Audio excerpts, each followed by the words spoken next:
Hi friends, আজ আপনাদের সামনে আজকে নতুন একটা বই নিয়ে উপস্থিত হলাম। বইটার নাম হচ্ছে বিলিভ ইন ইয়োর সেলফ। এই যে সামনে বইটা দেখতে পাচ্ছেন, এটা আমি বাংলায় কিনেছি। এটা যে ইংলিশ ভার্সন আছে, সেটার নাম হচ্ছে বিলিভ ইন ইয়োর সেলফ। লিখেছেন ডক্টর জোসেফ মারফি। অনেকের চাহিদা থাকে যে ইংলিশ আমরা পড়তে পারছি না, এটা ট্রান্সলেট একটু অল্প হয়, তা আপনি একটু বাংলায় কোনো বই সাজেস্ট করেন। তার জন্য নিজের উপর বিশ্বাস রাখুন, এই যে ট্রান্সলেট করা বইটা উপস্থাপন করেছি। একদম চটি বই, দেখতে পাচ্ছেন। মঞ্জুল পাবলিকেশন থেকে প্রকাশিত বইটি। 150 টাকা দাম ফেলা আছে, 150 টাকাই নেবে। এবং এর সাথে কখনো কখনো ডিসকাউন্টও দেয়। Amazon, Flipkart and another way, যেখান থেকে পারেন আপনি নিতে পারেন। অ্যানাদার সোর্সেস আছে, আমি পরে আমার ভিডিওর নিচে লিঙ্ক দিয়ে দেবো। অনেক ক্ষেত্রে কি হয়, লিঙ্ক দিলে ওই লিঙ্কে গিয়ে ক্লিক করলে অনেক টাকা কম নেয়। এবার এই বইটা আমার পড়েছিল ডিসকাউন্ট দিয়ে এবং ডেলিভারি চার্জ নিয়ে, এই একই দামের কাছাকাছিই পড়েছিল। আমি অনেকটা পড়েও ফেলেছি বইটা, খুব ভালো লেগেছে পড়ে। অনুবাদ যে করেছে উনি একটা ভীষণ বিখ্যাত ব্যক্তি, অনিন্দিতা ঘোষ। এই যে মঞ্জুল পাবলিকেশন থেকে যে সমস্ত বইগুলো পাবলিশ হয় বাংলা ট্রান্সলেট করা, খুবই ভালো মানের হয়। প্রথম অধ্যায়, দ্বিতীয় অধ্যায়, তৃতীয় অধ্যায় বলে 3টে অধ্যায় আছে, একদম অল্প অল্প করে। সত্যি সত্যি আমি বইটা রিকমেন্ড করছি। একদম চটি বই, বেশি পৃষ্ঠাও নেই।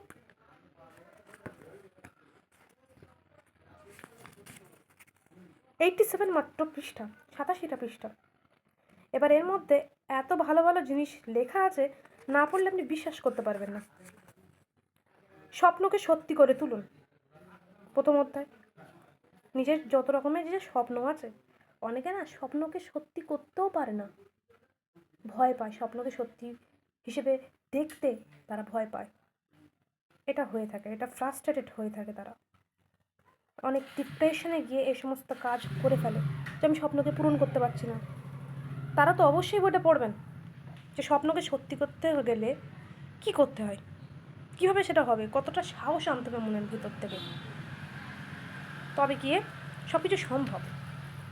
দ্বিতীয় অধ্যায়, ব্যবসায়িক ক্ষেত্রে অবচেতন মনের প্রয়োগ। অবচেতন মন মানে দ্য সাবকনশিয়াস মাইন্ড। আমরা তো এর আগে অনেক ভিডিওতে আমি বলেছি, the power of your subconscious mind, মানে অবচেতন মনের সর্বশক্তিময় নিয়ে যে বইটা তৈরি হয়েছিল, ওই বইটা খুবই একটা ফেমাস বই। সেরকম ব্যবসা করেন কি চাকরি বাকরি করেন কি যে কোনো কাজ করেন, অবচেতন মনের একটা ভীষণ বড় ফ্যাক্ট থাকে। তৃতীয় অধ্যায়, কিভাবে সফল হবেন এবং কিভাবে সাফল্য কল্পনা করবেন। এই যে সাফল্য কল্পনা করবেন, তো বড় কোনো একটা টার্গেট না নিলে ছোট টার্গেট কোনোদিন পূরণ হয় না। অবশ্যই ছোট টার্গেট নেওয়ার পরে পরে আস্তে আস্তে বড় টার্গেট পূরণ হয়। এটা নিয়ে একটা বই আছে, দ্য অ্যাটমিক হ্যাবিট। জেমস ক্লিয়ারের লেখা অ্যাটমিক হ্যাবিট বইটা আমি এইবারে কদিন পরে একটা লেন্দি আকারের ভিডিও হিসেবে বাংলায় নিয়ে আসবো। এর আগের বার আমি ইংলিশে ভিডিও নিয়ে এসেছিলাম। লেখক সম্পর্কে কয়েকটা কথা আছে এতে। স্বপ্নকে সত্যি করে তুলুন।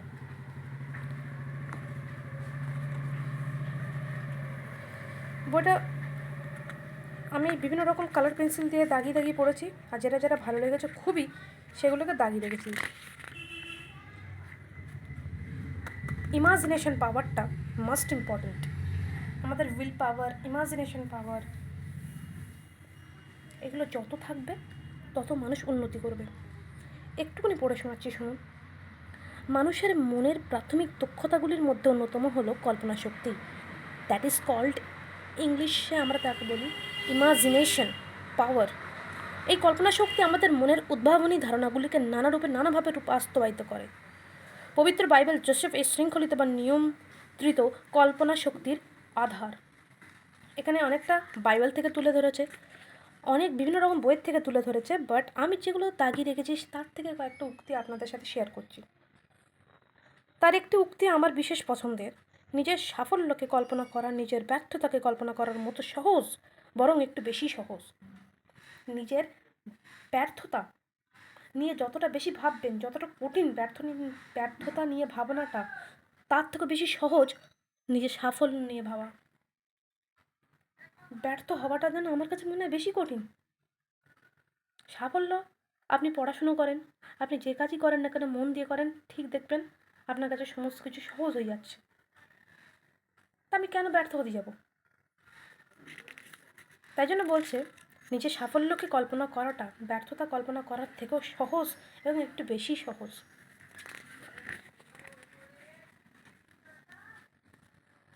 আরেকটা দেখেন, এই দ্বন্দ্বের মোকাবিলা করতে সমস্ত দৃশ্যমান বস্তুর উপস্থিতি থেকে নিজের মনোযোগ সরিয়ে নিন।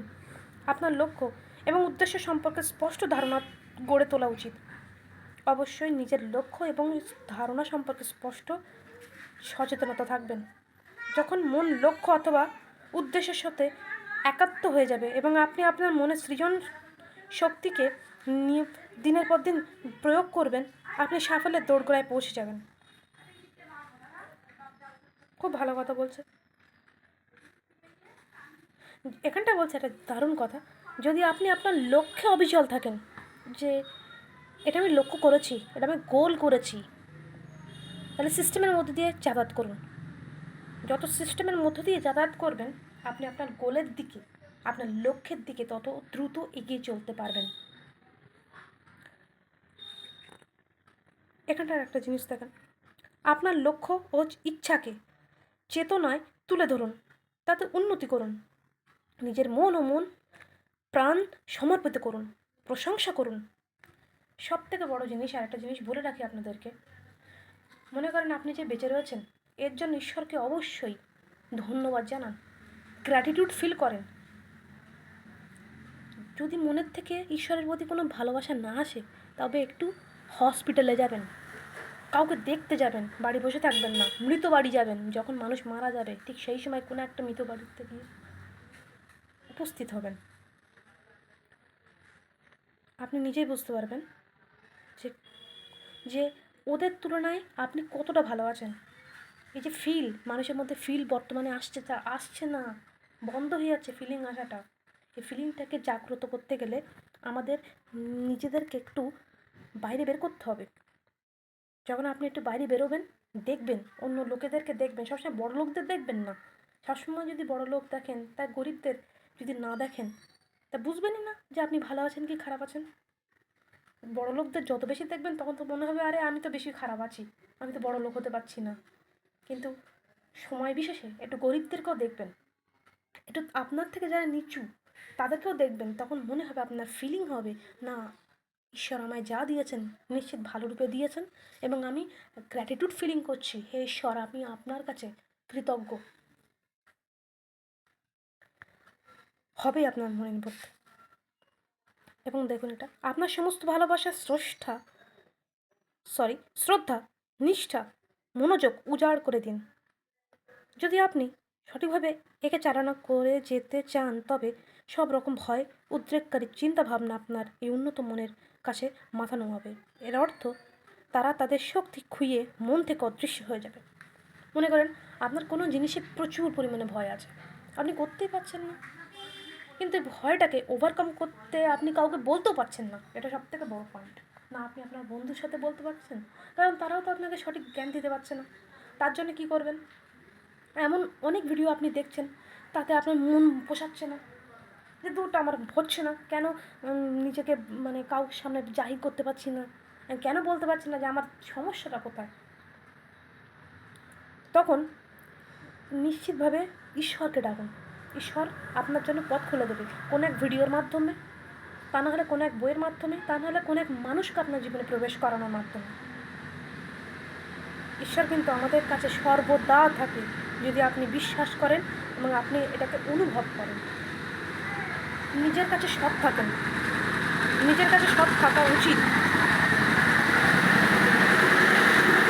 ব্যাকগ্রাউন্ডে মিউজিকগুলো যে বাজছে, ওর জন্য আমি খুব দুঃখিত, আমাকে ক্ষমা করবেন।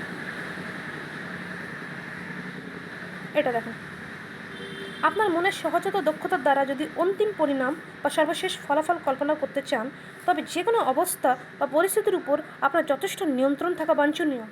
যদি আপনি কোনো ইচ্ছা বা বাসনা অথবা চিন্তাধারাকে বাস্তবায়িত করতে চান, তবে মনের মধ্যে এগুলিকে রূপদান করার একটি মানচিত্র বানিয়ে ফেলুন এবং বাসনাগুলি বাস্তবায়িত রূপ কল্পনার ধারণার মাধ্যমে বজায় রাখুন। বস্তুত এইভাবেই আপনি একে পূর্ণতা দিতে বাধ্য হবেন। মানে কি, এখানটায় লেখক জোসেফ মরফি বলতে চাচ্ছেন যে আপনি ভাবছেন আমি আমার বন্ধুর মতো একটু সুস্থ জীবন কি একটু বডি বিল্ড আপ করতে চাই, কিন্তু আপনাকে মনে মনে ভাবতেও হবে, বাইরে কাজ করার সাথে সাথে মনে মনে ভাবতেও হবে ভালো ভাবনা দিয়ে যে হ্যাঁ আমার বডিটা এইভাবে হবে, আমি এই ড্রেস পরবো, তখন আমার বডিটা কিরম হবে, ঠিক সেই সময় আমি কি খাবো, এগুলো ভাবনা চিন্তা করে একটা মানচিত্র এঁকে ফেলুন মাথার মধ্যে। দেখবেন আস্তে আস্তে ওই মানচিত্র অনুযায়ী আপনি নিজেই পরিবর্তন হয়ে যাচ্ছেন, কখন নিজেই জানতে পারছেন না। This is the power of imagination. এটা দেখুন, আপনি যখন নিজের কোনো বন্ধু স্থানীয় ব্যক্তিকে আপনার কল্পনায় বিলাসিতাপূর্ণ জীবনযাপন করতে দেখবেন, তার চেহারায় থাকবে খুশির চমক, মুখের অবয়ব বদলাতে থাকবে আর হাসি হবে আরও চওড়া। তার কাছ থেকে আপনি যা শুনতে চাইবেন সে আপনাকে তাই শোনাবে। আপনি তাকে সেইভাবেই দেখবেন, ঠিক যেভাবে আপনি তাকে দেখতে চান। মনে করেন আপনি কারোর কাছ থেকে ভালো ব্যাপার পেতে চাচ্ছেন, কিন্তু তার আগে আপনাকে ভালো ভাবনাটাও ভাবতে হবে যে ও আমাকে ভালো ব্যাপার দেবে। দেখা গেলো বাড়ির থেকে আমি ভাবনার একটা নোংরা ডাস্টবিন মাথায় ভরে নিয়ে যাচ্ছি যে আরে ও তো আমার সাথে খারাপ ব্যবহার করবে। নিশ্চিত রূপে আপনি এটা ভেবে যান ও আপনার সাথে খারাপই ব্যবহার করবে, ভালো ব্যবহার করবে না, কারণ আপনি তো তাকে প্রথমেই প্রায়োরিটি দিচ্ছেন যে ভালো ব্যবহার ও করবে না, তারপরে তো ভালো ব্যবহার করছে না। ভাবনাটা আগে ভাবুন, ভালোটা।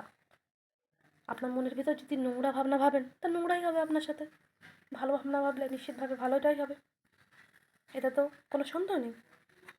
আপনি তাকে সেভাবে দেখবেন ঠিক যেভাবে তাকে দেখতে চান, অর্থাৎ তার প্রফুল্ল সমৃদ্ধি বা সফল রূপ। আপনার কল্পনার সেই নানা রঙের কোড আপনার সমস্ত চিন্তাধারা ও ইচ্ছাকে সুচারুভাবে নির্দিষ্ট লক্ষ্যে পৌঁছে দেয়। যেখানে অভাব সেখানে প্রাচুর্য, যেখানে বিবাদ সেখানে শান্তি, এবং যেখানে ব্যাধি সেখানে সুস্বাস্থ্যের কল্পনা করা সম্ভব। হ্যাঁ, এটা সম্ভব। এই জন্যে তো জন কিটস, ইংরাজি সাহিত্যের কবি, উনি যুদ্ধের সময়ও নিজেকে ভালো জায়গায় ভাবনা চিন্তা করেছিলেন। তাই জন্য তো অত যুদ্ধের মধ্যেও ভাবা হচ্ছে না, অনেক কিছু হচ্ছে, তারপরেও উনি ভালো চিন্তাভাবনা করতেন বলে আজ আমরা কিটসের কবিতায় সেই ভালো চিন্তাভাবনার ফসল পাই। এখানটা বলছে আপনি স্বাধীনভাবে স্বপ্ন দেখুন এবং তা অব্যাহত রাখুন যতক্ষণ না পর্যন্ত আপনি তার বাস্তবায়িতা উপলব্ধি করতে পারছেন। একই সময় এই অন্ধকারময় গর্ভদশা যাপন করার পর এর প্রকাশ ঘটে এবং আপনার প্রার্থনা সফল হয় কল্পনায়। এটা ঠিক যে কল্পনায় সব জিনিস সুন্দর, কিন্তু কল্পনা করাটাও সুন্দর। আমি কল্পনা করলাম না, তাহলে কিছু হবে? মনে করেন আপনি ভাবছেন আমি খুব ভালো সুস্বাস্থ্যের অধিকারী হব, কিন্তু খাচ্ছেন একটা গুটকা, আবার মাথায় মাখছেন বাদাম তেল, তাহলে কি কোনো দিন ভালো কিছু ফুলবে? খাচ্ছেন আপনি, ভিতরে দিচ্ছেন আপনি গুটকা, খারাপ জিনিস, কোনো খারাপ জিনিস ফল বা কিছু না খেয়ে আপনি সব থেকে বাজে জিনিস, নিকৃষ্টতম জিনিস অ্যালকোহল খাচ্ছেন, আর মাথায় মাখছেন, বাইরে মাখছেন ভালো ভালো জিনিস, দামি দামি জিনিস, তা কি আপনার কোনো দিন কোনো কিছু ফসল ফলবে? চিন্তা ভাবনায় ভালো কিছু আনুন, নিজেকে ডিসিপ্লিন রাখুন, সব কিছু সম্ভব। সঠিক মানসিক মনোভাবের গুরুত্ব যে কতটা অপরিহার্য তার একটা উদাহরণ। আপনার সহকর্মীর সঙ্গে আপনার ঠিক সম্পর্কটা ঠিক কী রকম? ভালো কথা। আপনার বন্ধুর সাথে আপনার ঠিক সম্পর্কটা কী রকম?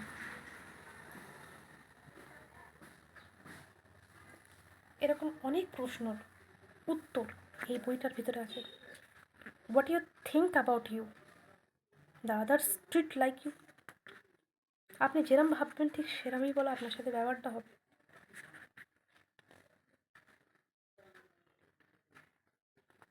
এরকম অনেক ছোটো ছোটো ছোটো ছোটো বিষয় নিয়ে এই বইটা লেখা। তাই জন্য বলছি বইটা অন্তত ইংলিশ পারলে ইংলিশটা পড়ুন, বাংলা পারলে বাংলাটা পড়ুন, আর তাও যদি না পারেন একবার সমস্ত ভিডিও তো অপশান আছেই বিভিন্ন রকম জায়গার থেকে, সোর্সেস, এখন তো সোর্সেস আমাদের হাতে অত্যাধিক বেশি। ইউটিউব থেকে শুনে নেন অডিওর মাধ্যমে, অথবা স্পটিফাই আছে, কুকু এফএম আছে, যেখান থেকে খুশি সেখান থেকে পারে শুনে নেন। ইউটিউব হচ্ছে বেস্ট সোর্সেস আমাদেরকে এগিয়ে রাখার জন্য। কোনো সমস্যা হলে ইউটিউবের কাছে শুনে নেন। সবসময় বাজে ভাববেন না যে ইউটিউব হচ্ছে খুব খারাপ জায়গা, আরে ওখানে তো সব ফেক নিউজ ছড়ায়। ফার্জি মানুষ সব জায়গায় ঘুরে বেড়ায়, কিন্তু সবাই ফার্জি না। যে ইউটিউবটা তৈরি করেছে সে তো ফেক হিসেবে তৈরি করিনি, সেও তো ভালো হিসেবেই তৈরি করেছে আজ, যার ফল আমরা পাচ্ছি। ওকে, অনেক জ্ঞান দেওয়া হয়ে গেল। একটু চ্যানেলটা সাবস্ক্রাইব করতে থাকেন। আমি এগোলে আমি আরও বই কিনে আপনাদের সামনে আনবো। একটু লাইক শেয়ার কমেন্ট করেন, কিছু তো অন্তত বলেন যে হ্যাঁ খারাপ লেগেছে কি ভালো লেগেছে বইটা। ভালো থাকবেন।